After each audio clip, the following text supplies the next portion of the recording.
These mountains have inspired many artists and writers to create lasting tributes to their majesty. Pulitzer Prize-winning author Alex Haley also has been captivated by the land and its people and plans to write a novel about Appalachia. A writer, like any other creative person, has instincts. They work involuntarily.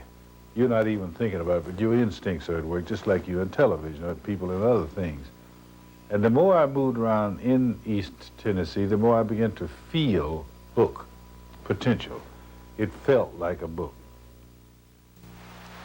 Although his book is several years down the road, Haley is already engaged in what he loves to do best, research. I am now in the early stage of research, and that is the one that you get just kind of poking around, not really digging into it, but I'm collecting things. Friends of mine who know I'm collecting things come up and save things and tell me. I was kind of pleased the other day when this past weekend I spent with Governor Alexander and his wife Honey. And the governor, as soon as we got together, he said, "Alex, I got one for you."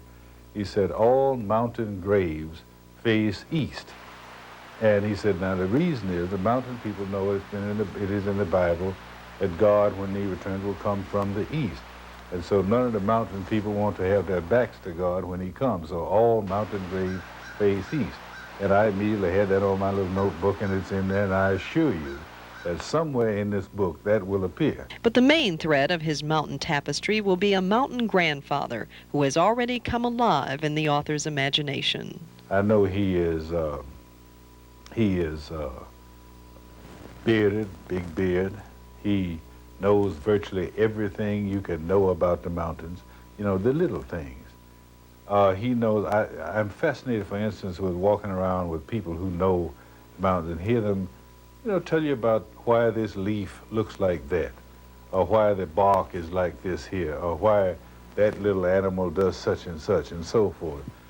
All these are things this grandfather will know, as indeed the older men do know. I know very little about the grandmother yet, but I do know that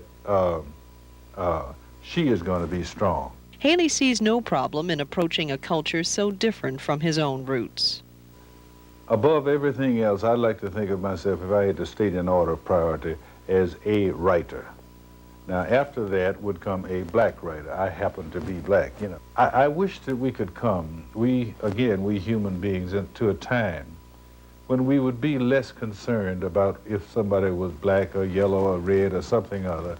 And I know that'll be a time to come, but I like to feel that one of the reasons I so much like East Tennessee is because I have found more of that tendency than I have found in most of the places I've been in the world.